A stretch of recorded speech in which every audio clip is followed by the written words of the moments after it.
Mora, gracias por la paciencia, por estar ahí, por el aguante. Bueno, hoy otra vez en este espacio que nos reúne para poder reflexionar un poco juntos, para poder pensar de una manera crítica, de una manera compleja, de una manera múltiple. Así que sin más dilaciones vamos a ir directo con el tema que nos trae. No se olviden de suscribirse al canal para justamente recibir todos los avisos, las notificaciones de este tipo de charlas, para sumarse a los vivos. La idea es que participen, comenten, aporten, pidan. Bueno, ese es un poco el planteo de este espacio. Hola Ana María, ¿cómo te va? Gracias por la espera. Que ustedes puedan justamente proponer temas que sean de su interés y, por supuesto, que en la medida en que yo pueda, retribuiré con ese apoyo, con ese pedido, porque lo que me interesa es que sean justamente cuestiones que sean útiles, sean prácticas, sean de su interés. Bueno, nos van sucediendo distintas secciones. Hoy nos toca esto de la otra historia, que bueno, hace tiempo no veníamos recorriendo. No me acuerdo ya cuál había sido la última vez. Pero siempre cada uno de estos pilares va llegando, que, insisto, también ustedes pueden pedir que se sumen otros o reemplazar alguno que por ahí no interese tanto. Estoy en YouTube, estoy en Instagram y estoy en Facebook, Ana, sí, en los tres al mismo tiempo, creo. Eso espero. Aparentemente por acá Hola, sí, estoy porque me están llegando saludos, así que estoy. Hola. eh, bueno, qué nombre. Reed Helawoff. Bueno, un gusto. Bien, vamos a ir al tema. No me quería olvidar de esto, que se suscriban al canal, es gratis, a mí me ayuda un montón para que el canal crezca, para seguir subiendo material y para que esto de alguna manera llegue a a más personas que les pueda interesar y que les pueda servir. ¿Está? Bien. Bueno, antes de comenzar, también quiero explicar un poquito el sentido de esta sección.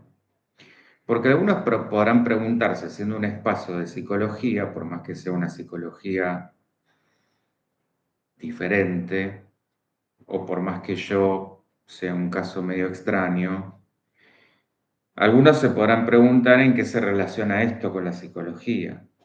Bueno, y aunque les parezca mentira, yo diría que en un montón, porque en un primer lugar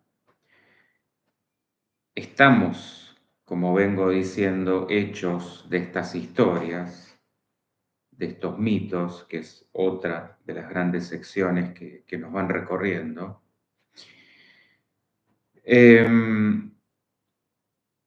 Así las consideremos verdades o mitos. De hecho, más adelante voy a pensar sobre esta distinción entre la realidad y la fantasía, entre el mapa y el territorio, entre el recuerdo y el hecho, que esto, bueno, un poquito lo vimos hace un par de semanas con recordar, repetir y reelaborar, etc. Ahí ya tenemos una primera relación. Y luego, todas las religiones nos hablan de un paraíso perdido, lo mismo que la asociación que hace el psicoanálisis respecto a nuestro origen uterino. Ahí tenemos la segunda. Hay algo que desde algún lugar intuimos. Lo que tenemos que pensar es si esto lo tomamos simbólica o literalmente. Ese va a ser nuestro trabajo. Y porque así funciona el análisis del material de los sueños y este tipo de historias que para algunos podrán ser fantásticas y para otros dan cuenta de una verdadera historia perdida, de una historia oculta, reprimida. ¿Estamos? Bueno, aclarado esto, ahora sí voy a arrancar por dos vertientes sobre Lemuria, una más científica y la otra desde lo místico. Esta última va a vincular su origen a la teosofía, tema del que ya he hablado en nuestra charla, como una de las cunas de la humanidad, anterior incluso a la Atlántida, de la que ya voy a hablar, pero es como que vamos yendo cronológicamente. He hablado sobre Hiperbórea, que sería esotéricamente anterior, y luego tenemos a la Atlántida, perdón, no, bien digo, a Lemuria y luego a la Atlántida. Por eso la idea de ir en este sentido. Sin embargo, no podemos precisar un cuándo, sí un dónde, esto al revés de la Atlántida. La Atlántida, ustedes saben que se la sitúa en diferentes lugares, múltiples. Y esto sería, hay como una coincidencia generalizada, por eso yo les puse el mapita, esto sería en el océano Índico y parte del Pacífico, conectando varias islas que, como las conocemos hoy, serían Madagascar, Sri Lanka, Sumatra, Australia y Nueva Zelanda.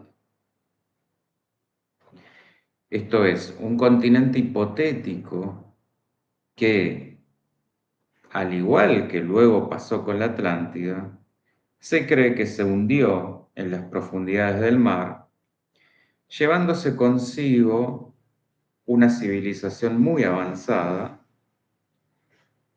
y una cultura muy rica.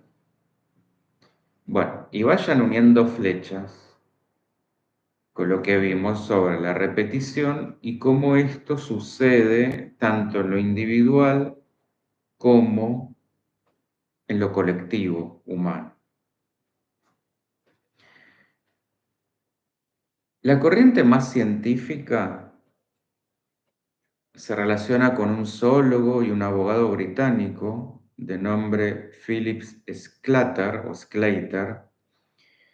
que propuso la existencia de un continente perdido en esto que les decía, el Océano Índico. Y la ligación que hizo fue por los lémures, estos primates que están en Madagascar y la India, pero que no se los encuentra en África o en Oriente Medio. Su teoría se basaba en la similitud entre los fósiles de lémures encontrados en Madagascar y la India y sugería que estos animales habían evolucionado en un continente común que después se hundió en el mar. Pero volviendo a la parte de la leyenda de tinte más esotérico, Lemuria no es solo un continente perdido, sino también una civilización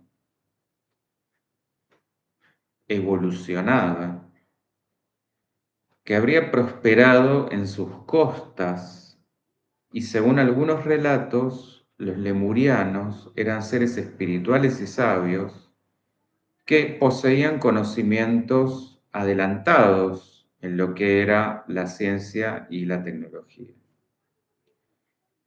Se dice que construyeron ciudades impresionantes, aprovechando la energía de los elementos naturales y desarrollando también energía sostenible, que les permitían vivir en armonía con la naturaleza. Ladies, hola, me gustan más los temas de la historia. Bueno, bienvenida. Sí, cada uno podrá tener ahí su sección favorita o de esta otra historia, digamos.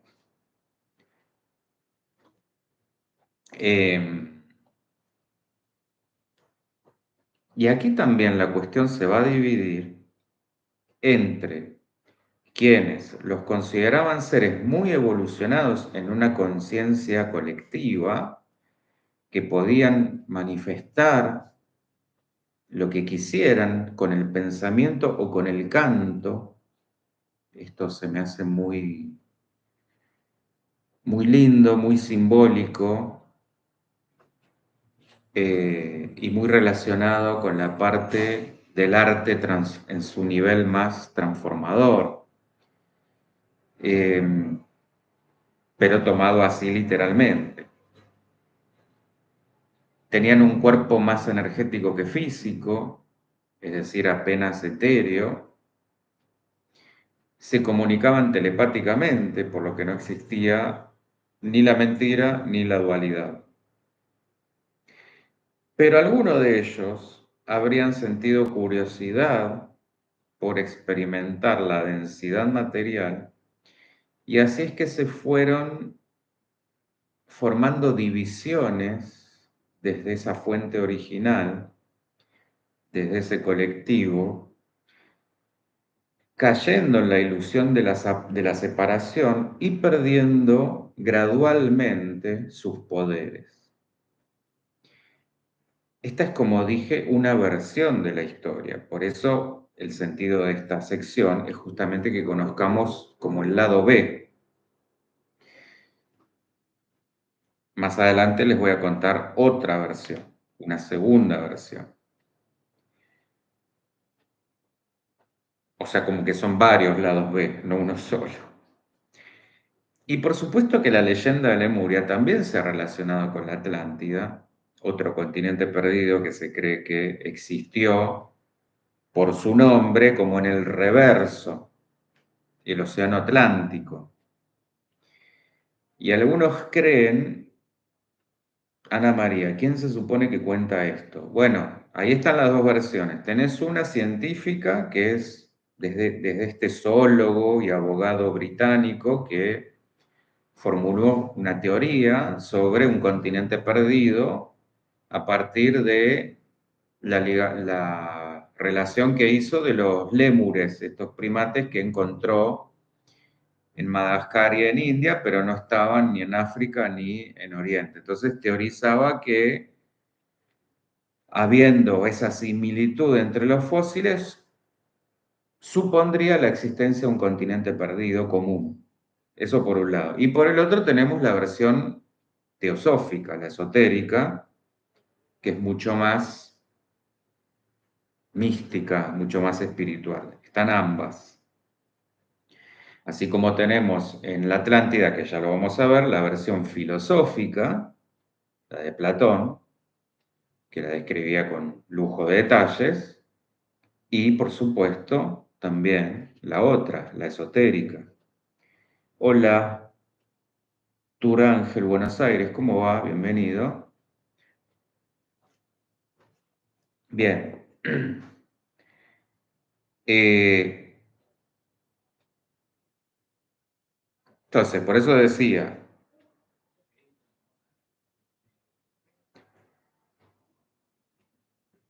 la leyenda también se relacionó con la Atlántida,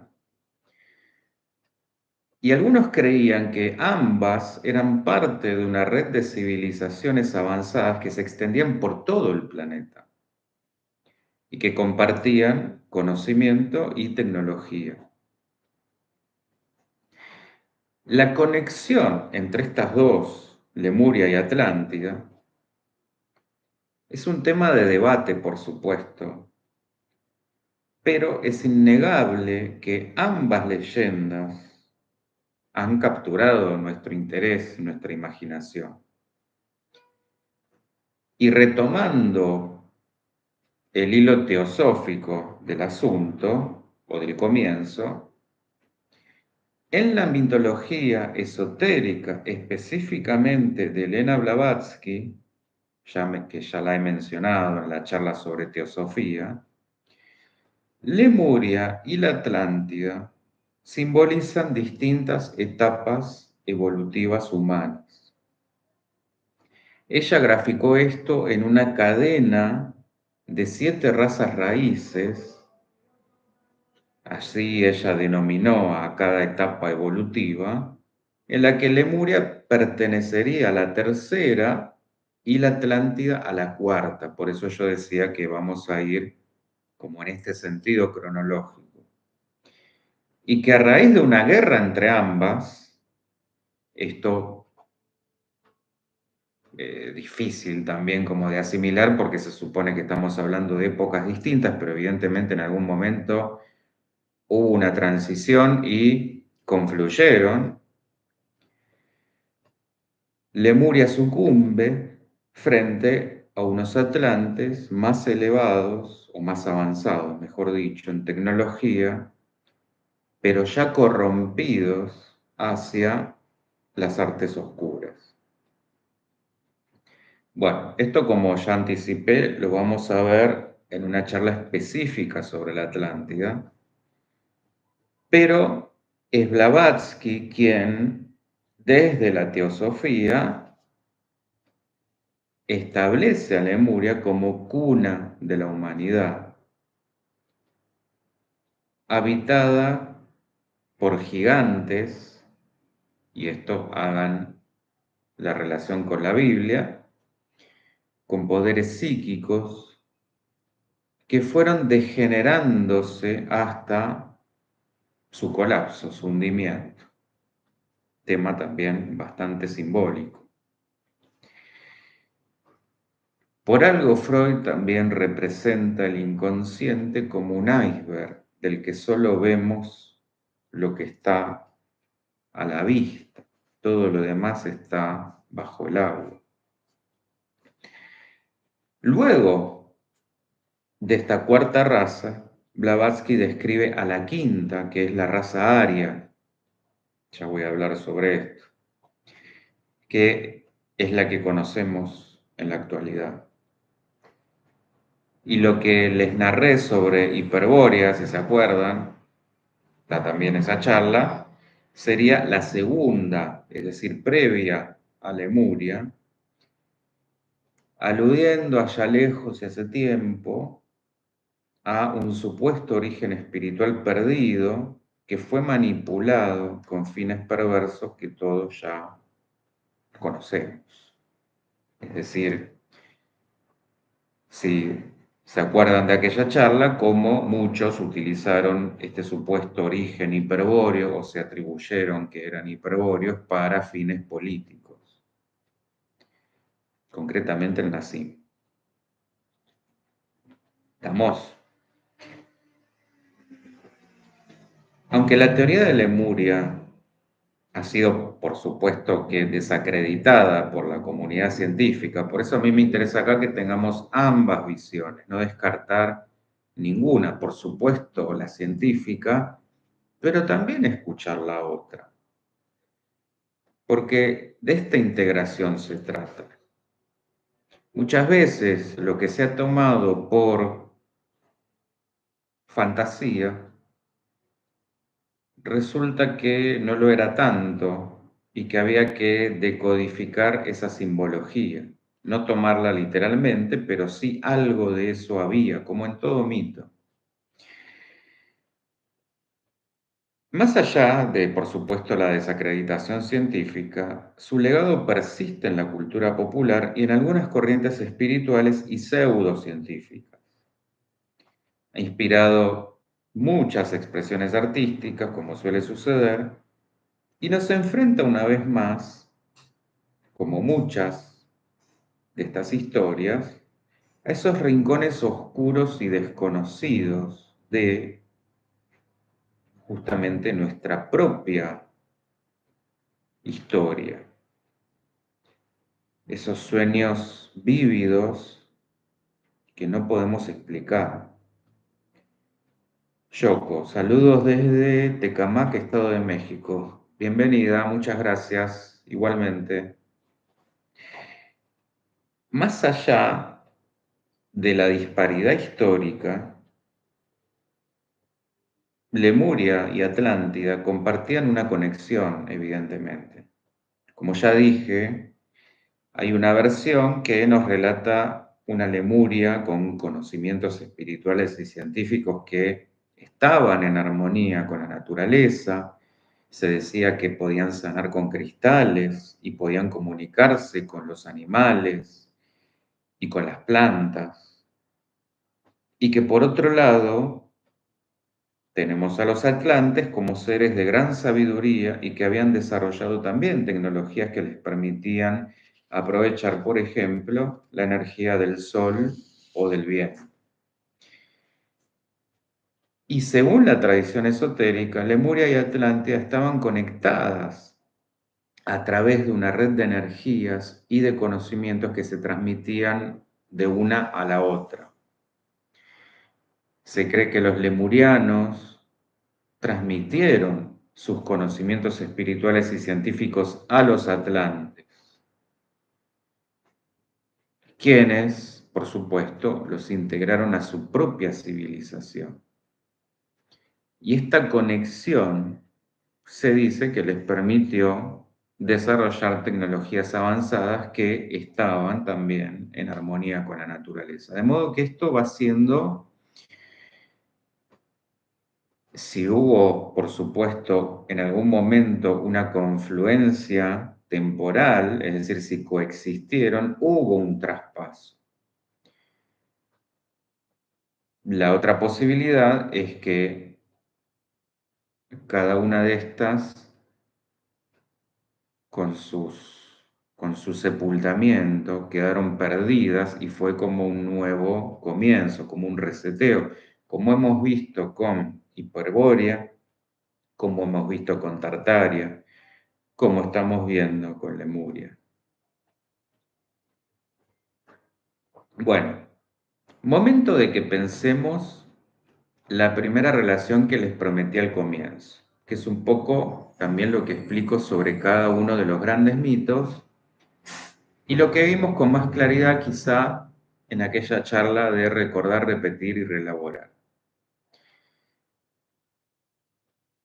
Y en aquella oportunidad yo les decía que nuestra memoria es traicionera y vive reformulándose o acomodándose dependiendo de nuestra expansión de conciencia, de nuestro trabajo interior, hacia una apertura mayor, hacia la verdad de nuestro deseo y nuestra libertad interior. O por el contrario, hacia nuestro negacionismo y que nos vayamos cubriendo de velos y de sombras. De esto se trata.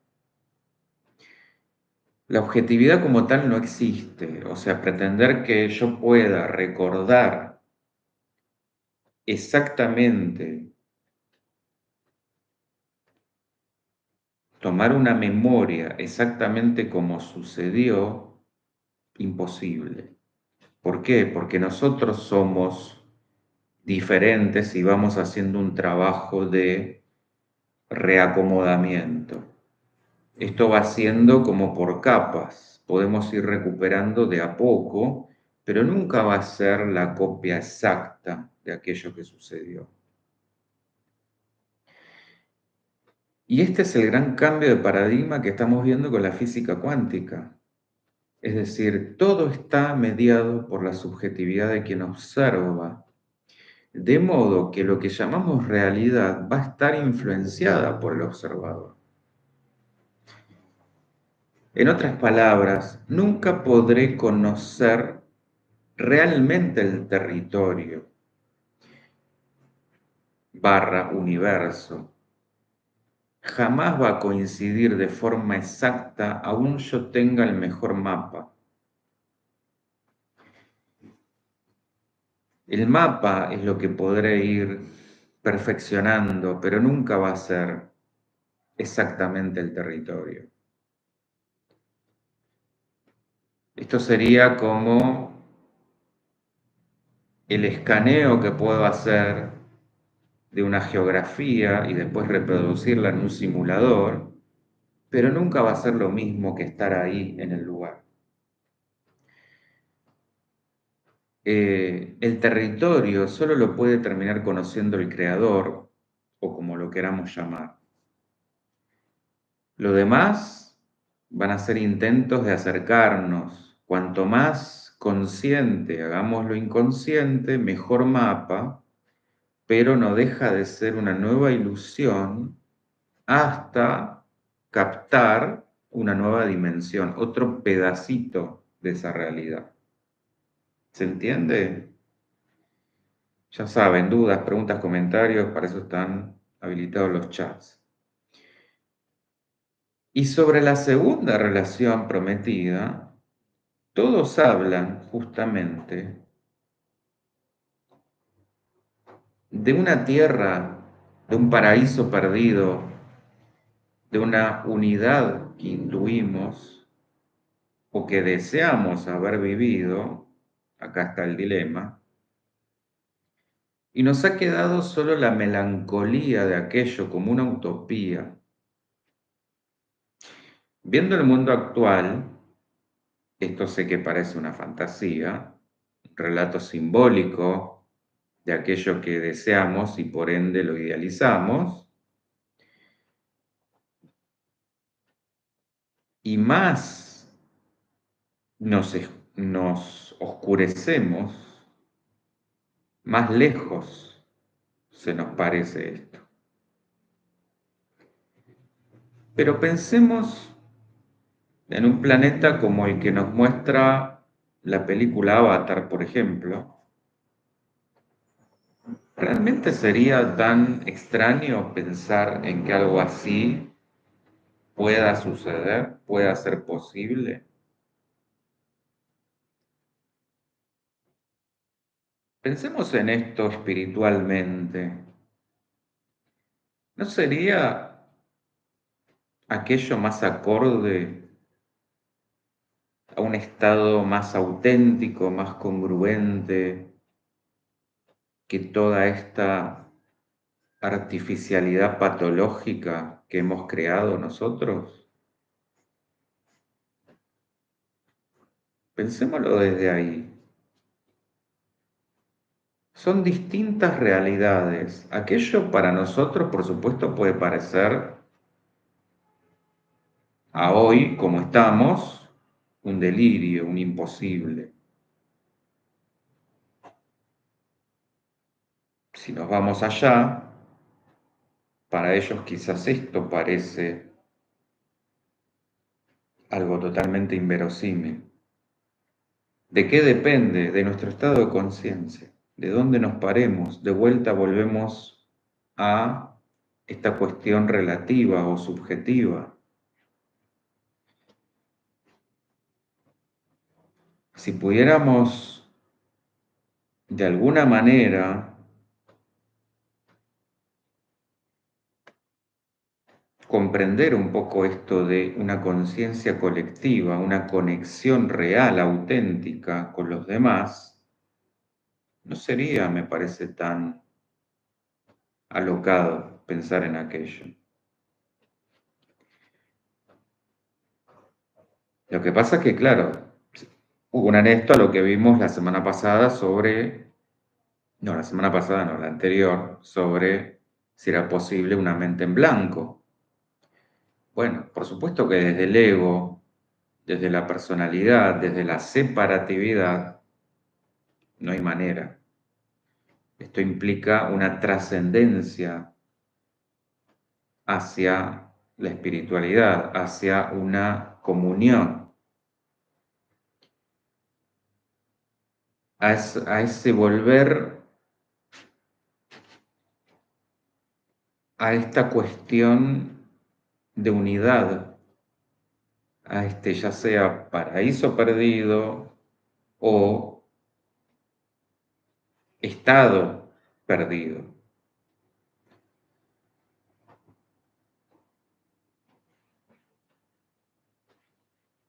Y dado justamente el reparto de poderes en el mundo, sé que sería muy iluso de mi parte soñar con un planeta como ese, pero creo que si cada uno de nosotros se trabajara sostenidamente para ser mejor persona, y con esto digo ser auténticamente uno mismo, lo que Jung llamaría un self integrado, una conciliación de opuestos, una persona sabia y amorosa, podríamos alcanzar una masa crítica lo suficientemente significativa para influir sobre el planeta, como de alguna manera crear una red, además que decir que el planeta es un ser vivo, y cambiar el inconsciente colectivo gradualmente hacia un estado de mayor unidad, con mucha paciencia y mucha consistencia. Pero si lo pensamos así, estaríamos creando una red energética, una especie de malla que podría generar justamente una influencia en el inconsciente general. Ni hablar, bueno, sobre esto que acabo de decir también vean la charla de egregores. Ni hablar si hacemos la vinculación, ya que mencioné a Jung, con los arquetipos, que ya expliqué que son estos patrones universales que exceden tiempo y espacio, es decir, van más allá de la cultura o una época.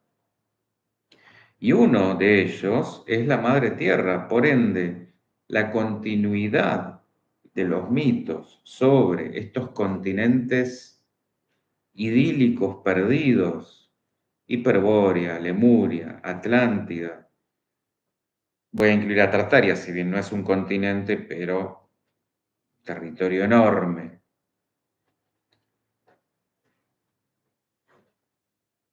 que abarcaba más de un continente en realidad, pero bueno, todas las demás tenían en común ser islas, Tartaria no. Y ciudades especiales como Acacor, de la que también ya hablé, y otras tantas de las que ya voy a hablar. Todo esto nos está haciendo referencia a un lugar simbólico, o no tanto, perdido en nuestra evolución, al que debemos volver y no seguir repitiendo los mismos errores. ¿Por qué hablamos permanentemente de una caída?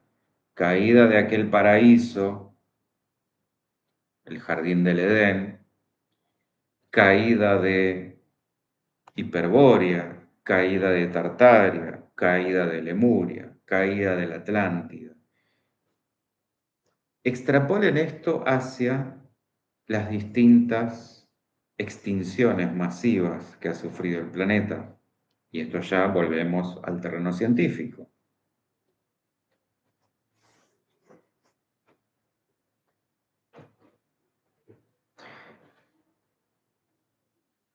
Ahí, bueno, algunos me podrán, bueno, pero eso es cuestión geográfica, independientemente se debió a distintas calamidades. Bueno, ok, pero llevemos esto a donde el hombre o la humanidad sí ha tenido que ver, sí ha influenciado o propiciado esas calamidades.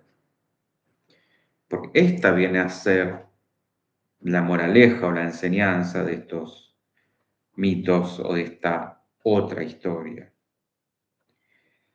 Siempre los mitos nos dejan un algo que independientemente de que hayan sucedido o no, o que hayan sucedido de otra manera, su enseñanza sí tiene un sentido.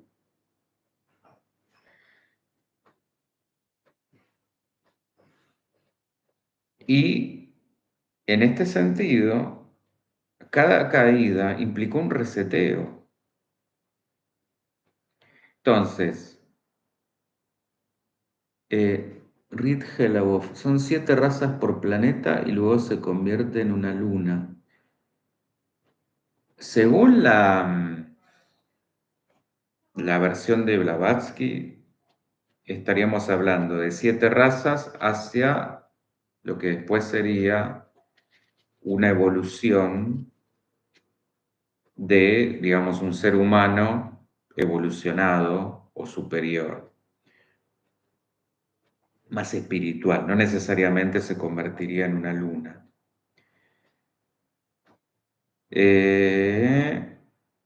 Bueno, no conozco quién sería Samael Weor.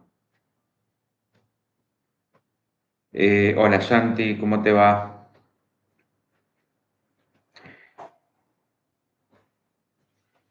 Entonces, la idea de este continente o varios perdidos puede representar la nostalgia por un pasado idealizado o la búsqueda de una conexión con la naturaleza y con la espiritualidad. En otras palabras, hay una Lemuria dentro nuestro que espera por ser rescatada del fondo del olvido. Y hay una conexión muy interesante que entre Freud y Lemuria, que puede parecer indirecta, pero al explorar la teoría del inconsciente colectivo y la psicología profunda, podemos encontrar una relación muy interesante entre la mitología de Lemuria y la comprensión del inconsciente humano. La fascinación que despiertan estas cosas puede ser vista como una manifestación del inconsciente colectivo que busca conectar con una realidad más profunda y más significativa. ¿Qué nos puede enseñar la mitología de Lemuria sobre nuestros propios deseos y aspiraciones? ¿Cómo podemos aplicar la psicología profunda para comprender mejor nuestra propia conexión con la naturaleza y la espiritualidad? Bueno, estas son las preguntas que pueden llevar a una comprensión más profunda de nosotros mismos y del mundo que nos rodea. Pero les había dicho también, en esto de las múltiples versiones, y esta no es la tan conocida, hay otra cara de Lemuria que no es tan positiva, porque hay otra historia que nos habla de un gobierno imperial, lo cual ya nos habla de una tiranía, que tenía 10 reyes o 10 reinas que mandaban sobre duques y condes, y desde esta perspectiva los lemurianos tenían una buena vida y estaban divididos en nobles y una muy grande clase media. Los altos y los medianos eran educados y si bien se podían comunicar con espíritus elementales no humanos, esto era con distintos fines. Acá estaba la cuestión. Un poco como lo que también se nos dice que pasó en Atlántida, que de alguna manera se fueron corrompiendo. Pero bueno, no les quiero adelantar eso.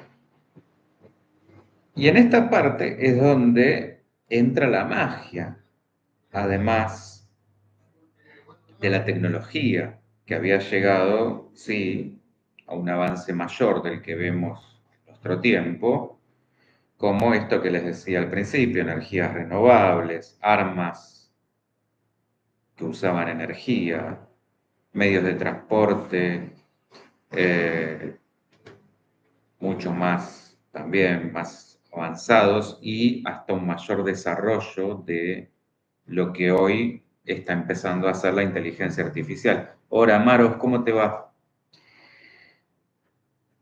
Una de las grandes preguntas que me hago y que me da pie a otra charla es justamente si no será esta la cuestión que se viene repitiendo, es decir, alcanzado un cierto pináculo de inteligencia artificial, lo que provoque una hecatombe, vez tras vez tras vez. Esto es para que lo pensemos.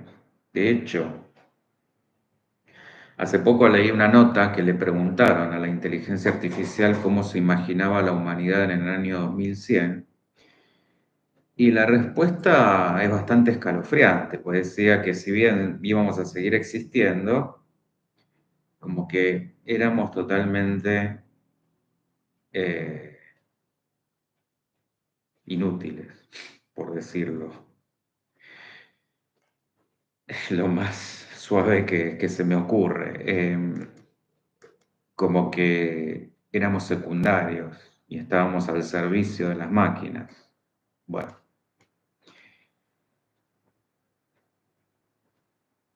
¿qué tal si nos preguntamos si no pasó justamente esto en todas estas civilizaciones y es lo que fue provocando hecatombe tras hecatombe? Bueno, lo dejo abierto. Volviendo a esta versión, acá aparece, como les dije, el tema religioso, porque se nos cuenta que adoraban a muchos dioses, entre los que estaban los grandes antiguos, que habrían sido los que enseñaron a estos lemurianos magia de todo tipo y de todos los colores. Porque acá vamos a encontrar, y es lo que se me hace interesante de esta versión, mezcla de demonios primordiales, titanes o ángeles, una mezcolanza de todo tipo. Los dioses principales eran conocidos como señor o señora y los de menor rango se reconocían como patronos. Esto me hace acordarnos a Harry Potter. Dentro de la variedad que les estoy contando, había por supuesto sacrificios en ciertas celebraciones, pero algunos lugares más cercanos al mar tenían acuerdos o pactos con lo que llamaban los profundos. Bueno, y acá por supuesto hagan el vínculo al mito de Cthulhu o al terror cósmico, tienen también esa charla, del universo de Lovecraft. Este escritor acostumbraba a relatar historias sobre demonios cósmicos ancestrales, a los que había que satisfacer para que no desataran su furia. Y estos acuerdos o estos tratos serían un preludio de lo que después conocimos como el mito de Fausto, que fue lo que vimos la semana pasada. Entonces vayan viendo cómo todo confluye. Por eso yo les decía, esto no está descolgado como alguien que se fumó y divagó, deliró con una historia que, bueno, podía ser en su momento interesante para contar en alguna noche desvelada y que con el correr del tiempo sería inmortalizada en cuentos para irse a dormir, para dar miedo o para crear novelas de fantasía.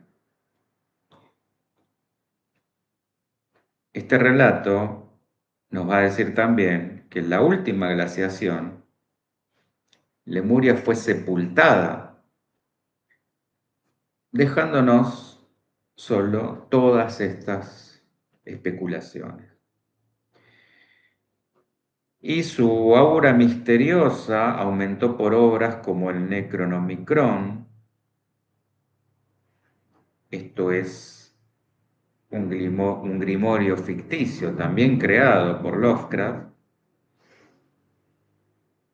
y De Vermis Mysteriis, o Mysteris, perdón, supuestamente escrito, al menos en parte, por los propios lemurianos.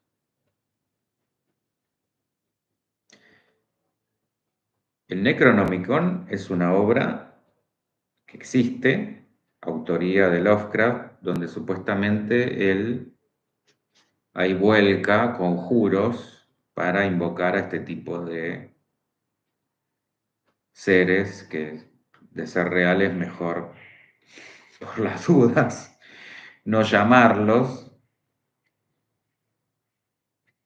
Y esta otra, bueno, se atribuye a los propios lemurianos, que por supuesto está en terreno totalmente especulativo. Y donde la caída también es especulativa de esta visión y múltiple, desde una guerra civil, como vimos antes, no civil, sino esto de la guerra con la Atlántida, pero también se habla de una guerra civil, hasta invasiones sobrenaturales de estos profundos, o los Nefilim, estos gigantes que aparecen en la Biblia, que fueron también ahogados por el diluvio. O, en términos por ahí más humanos, o que nos resulte más imaginables a estos tiempos, guerras de sucesores al poder, es decir, peleas por quién iba a suceder o por la sucesión, o hasta un castigo divino, como pudo ocurrir a través de lo que se nos ha contado con el diluvio. Bueno, no me quiero, por supuesto, olvidar de la vinculación que tenemos, este es el puente, vamos a decir, porque ustedes se acuerdan que los nazis vinculaban el origen de su raza a Hiperbórea. De esto ya he hablado en esa charla. ¿Y cuál es la cuestión acá? Donde especulaban con la existencia de un pueblo prehistórico, racial y lingüísticamente homogéneo, del que todos los pueblos indoeuropeos modernos serían descendientes en mayor o menor medida. Este concepto fue usado para legitimar postulados sobre el origen cultural de los pueblos, concepción que tuvo su origen en el siglo XIX, cuando el trabajo comparativo de distintos lingüistas demostró un parentesco filogenético entre la mayor parte de las lenguas europeas y un buen número de lenguas del Oriente Medio y de India.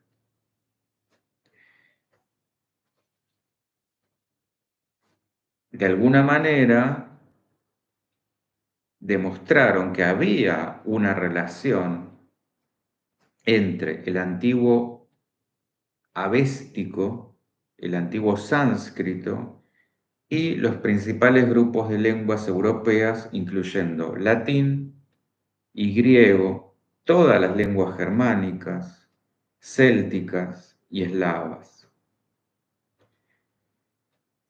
Esto, por supuesto, inició una especulación filosófica sobre el pueblo originario de todas las naciones indoeuropeas históricas conocidas. Y esto es lo que encontramos en la Biblia buscando esa famosa lengua pre-babilónica, pre-Babel, perdón,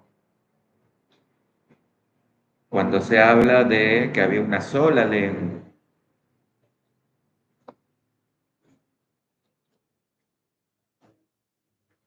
Después de este trabajo existió mucha especulación sobre este pueblo perdido que habló el proto-indoeuropeo y si bien ese trabajo difícilmente pueda ir más allá de darnos cierta luz sobre la cultura material y posiblemente esa existencia probable de ciertas instituciones culturales, Todo esto pasó rápidamente a ser especulación racial y religiosa, sin ese sustento lingüístico. El propio concepto de raza aria nació como resultado de todas estas especulaciones, muy débilmente fundadas en el trabajo de aquella lingüística histórica. Empezaron a aparecer diversos autores que postularon la existencia de un antiguo pueblo ario, a partir de cuya lengua se habían originado todas las lenguas de Europa. Es a esos ancestros que se le dio el nombre de arios, tomado de la palabra sánscrita y avéstica aria con Y, que significa noble o gentil. Esta relación idiomática de la que les hablaba se considera consecuencia de migraciones provenientes del este de los montes Urales y donde se habrían producido dos oleadas.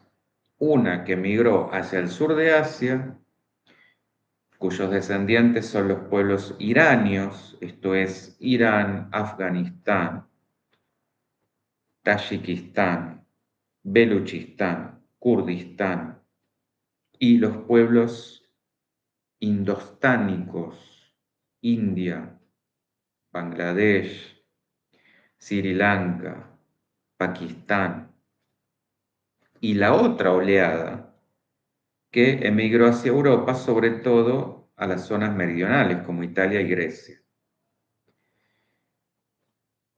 También tengo que señalar que en el Rig Veda, esto es el texto más antiguo de la India, estamos hablando a mediados del siglo II a.C., la palabra ario no se empleaba nunca con connotaciones raciales, sino en un sentido de etnia, de nación o de pueblo,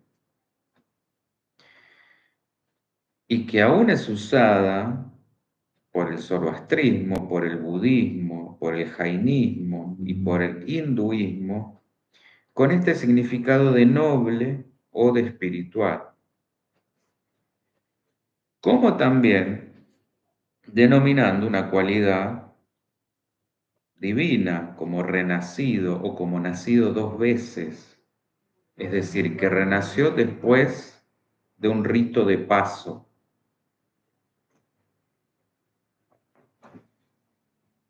Y según la historiografía, el propio Buda recurre a este término cuando se identifica ante un rey, como lo cuenta Gautama. Pero ¿qué pasa acá? Como ya expliqué con Blavatsky, hubo diferentes grupos también esotéricos que utilizaron el término ario, aunque usualmente con un sentido diferente al racial. La sociedad teosófica menciona a los arios, pero en referencia a la actual especie humana que puebla la Tierra, precedida, como ya dije, por la raza atlante, lemuriana e hiperbórea. Y si bien diferentes grupos ocultistas, además de la sociedad teosófica, emplean el término ario como sinónimo de esta actual humanidad, vamos a decirlo así, otros grupos ocultistas, por fuera de lo que sería la antroposofía y ciertos grupos gnósticos, sí lo utilizan en referencia racial y se imaginan que la raza aria es la raza más pura y la vinculan con los escandinavos o los nórdicos, vuelvan a retomar o hacer la relación con la charla de Hiperbórea, donde se hablaba de aquel pueblo lejano, más allá del norte, con los escandinavos y con los tibetanos, descendiente de los atlantes y de los hiperbóreos, que desarrollaron el mito de Thule, de Hiperbórea y de Atlántida en un sentido, como estoy diciendo, esotérico racial, unidos, y considerando a los judíos como los seguidores de las fuerzas del Hel, como se dice, o como se escribe, mejor dicho, infierno en inglés, pero que paradójicamente, fíjense lo maravilloso de esto, en alemán significa luz o claridad. Bueno, por supuesto que ejemplos de estos grupos, con este sentido, van a ser la ariosofía y la parte esotérica u ocultista nazi, que ha tomado todo esto, lo ha recortado y lo ha tergiversado con fines, para sus propios fines, obviamente. Sea como fuere, lo que vemos que se va repitiendo es un cierto conocimiento sepultado en esto que dije. La metáfora es el olvido del océano inconsciente. Acuérdense esto de el iceberg freudiano. Y la pesquisa que tenemos que hacer, la pesquisa que les propongo, es justamente a partir de los símbolos, animarnos a,